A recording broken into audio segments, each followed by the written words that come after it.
Hello दोस्तों, नमस्कार।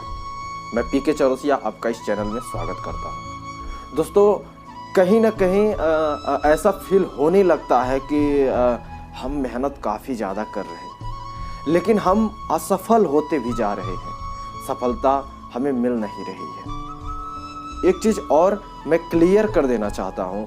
कुछ लोग कहते हैं कि अब मैं क्या करूँ, ऐसा तमाम तरह की भावनाएं लोगों के मन में आती हैं।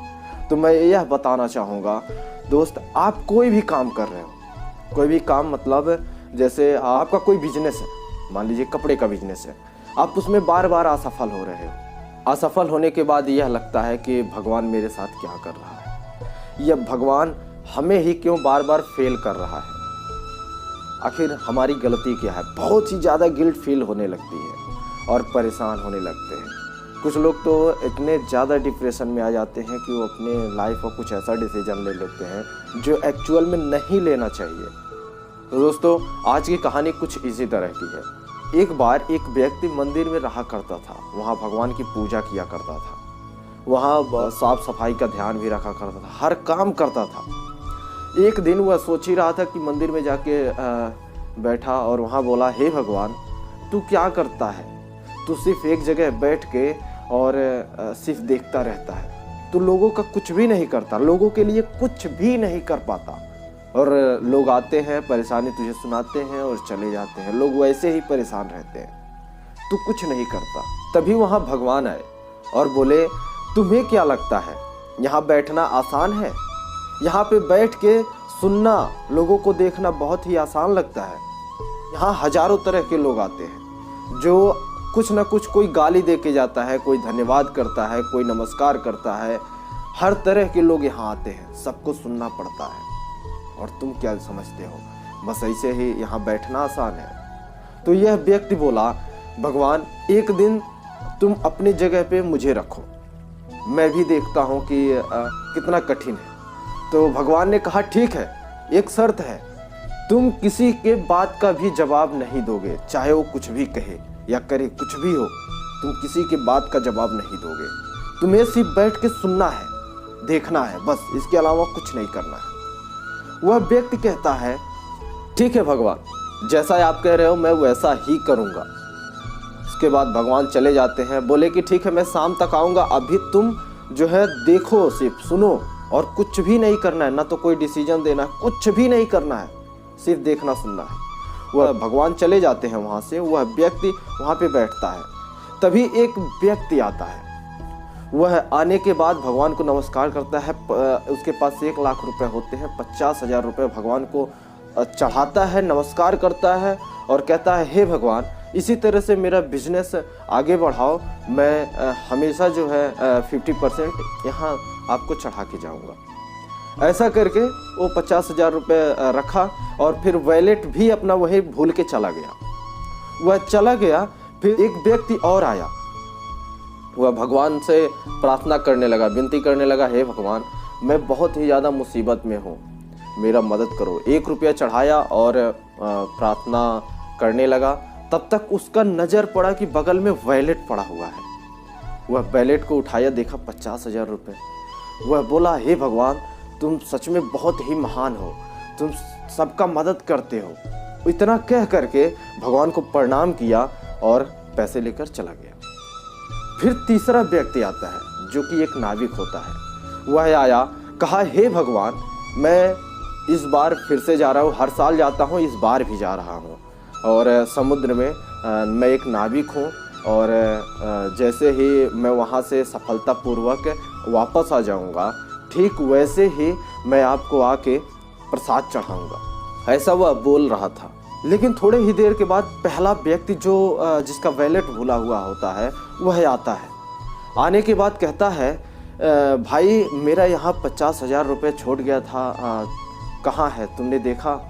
यह व्यक्ति बोला, नहीं, मैंने कुछ नहीं किया, मैंने जाना ही नहीं। 50,000 रुपये तो मैं तो अभी तुरंत आ रहा हूँ। फिर जैसे ही वह व्यक्ति बोला, जबरदस्ती करने लगा कि नहीं, तुम ही लिए हो। फिर वह व्यक्ति पुलिस को कॉल करता है। पुलिस आती है, फिर उसके बाद उसे पकड़ के ले जाने लगती है। तभी यह जो व्यक्ति भगवान बन के बैठा होता है, वह बोलता है, नहीं, यह बिल्कुल निर्दोष है। तो लोग सोचने लगते हैं, ये आवाज़ कहाँ से आ रही है, कौन बोल रहा है? तो वह व्यक्ति बोला, मैं भगवान हूँ, मैंने सब देखा है। यह व्यक्ति पैसे नहीं ले गया। इसके पहले एक व्यक्ति आया, 1 रुपया चढ़ाया और सारा का सारा पैसा लेके चला गया। फिर इन्होंने उस व्यक्ति का पहचान करवाया। पुलिस उस व्यक्ति को पकड़ के ले आई और पकड़ के लाने के बाद जब उसका जांच होने लगा तो लगा कि एक्चुअल में उसी के पास पैसा है। पैसा इसको दिलाया गया और उसे जेल में डाल दिया गया। यह नाविक चला गया।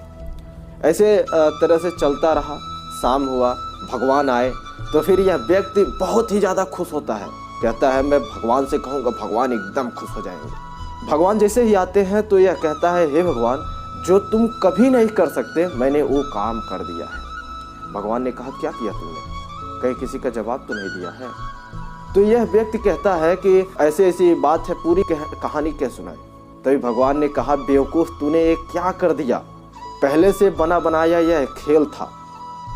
अभी जो पहले व्यक्ति आया वह 1 लाख रुपए कहीं से चोरी से करके लाया है और अब मुझे कहता रहा कि मैं 50% इधर दान करूंगा और 50% मैं लेके जाऊंगा। और दूसरा व्यक्ति जो था उसके घर में आग लग गई थी, वह भंडारा कर रहा था, उसके पास 1 भी रुपया नहीं था और पूरा सामान जो भी था उसका काफ़ी ज़्यादा पैसा सब जल गया था एकदम। वह एकदम बहुत ही ज़्यादा परेशान था। और जो तीसरा व्यक्ति था यह नाविक था। यह जा रहा था नाव चलाने। इस बार तूफान आने वाला है और यह बोल रहा था कि मैं सही सलामत वापस आ जाऊं तो फिर मैं आपको प्रसाद चढ़ाऊंगा। अगर ये गया तो वापस कैसे आएगा, कैसे बच सकता है? और वहाँ पे जाएगा तो मर जाएगा, इसकी पत्नी, इसके बच्चे।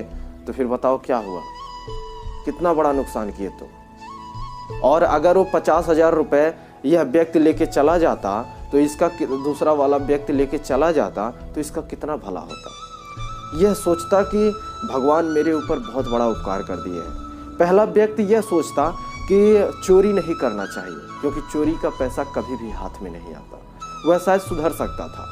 तीसरा व्यक्ति जेल में चला जाता तो वह वहाँ जाने से बचता और उसकी ज़िंदगी बच जाती, उसकी पत्नी विधवा होने से भी बच जाती। तो यह व्यक्ति बहुत ही ज़्यादा सोचने लगता है। भगवान यह भी बोले, बेवकूफ़ हो तुम। इसीलिए कहा जाता है कि तुम सिर्फ अपने लिए सोचते हो, लेकिन हम जो सोचते हैं वो पूरी दुनिया के लिए, तुम्हारे लिए क्या और अच्छा होता है वो सोचते हैं। तो फिर उस व्यक्ति को बहुत ही ज़्यादा गलती महसूस हुई अपने आप पर बहुत ही ज़्यादा गुस्सा आने लगा। लेकिन क्या करें, भगवान ने कहा तुमने ये गलती कर दी है, इसे नहीं सुधारा जा सकता। दोस्तों, इस कहानी से हमें यह सीखना चाहिए कि ऐसा हम लोगों के साथ भी होता है। हम लोग सोचते हैं कि भगवान कारण नहीं ढूंढते हैं, मतलब हम फेल हो रहे हैं, हम नहीं कर सकते, वो हमारे लिए नहीं है, हम अपने आप में कमी ढूंढने लगते हैं। यही गलती है, सबसे बड़ी गलती है। हमें उस काम को देखना चाहिए कि उस काम में आखिर प्रॉब्लम क्या हो रही है, तभी तो हम सफल होंगे। कहीं रास्ते पे चल रहे हो, रास्ता आगे से ब्लॉक हो तो आगे रास्ता खोलना हो तो हम क्या करेंगे, वहाँ देखेंगे कोई रास्ता है कि नहीं है। अगर रास्ता है तो रास्ता ढका हुआ है, कैसे है, उसका जांच करेंगे, तभी तो आगे बढ़ पाएंगे। दोस्तों, मैं उम्मीद करता हूँ आप ये इस कहानी से कुछ ना कुछ सीखे होंगे। उम्मीद करते हैं कि आप भी जो भी काम कर रहे हो, आपका जो भी व्यवसाय हो, जो भी बिजनेस हो, आप उस पर पूरे मन लगा के काम करिए। उसी में कारण ढूंढिए कि अगर ग्रोथ नहीं हो रहा है तो क्यों नहीं हो रहा है, कारण क्या है, वहाँ ढूंढिए। यह मत सोचिए कि आप नहीं कर सकते, फिर आप आगे बढ़ेंगे। क्योंकि अगर आप प्रॉब्लम आपके पास है और सॉल्यूशन खोज रहे हैं तो सॉल्यूशन ज़रूर मिलेगा। मिलते हैं फिर किसी ऐसे ही वीडियो में। तब तक के लिए वीडियो को लाइक, शेयर और चैनल को सब्सक्राइब जरूर करिए। नमस्कार।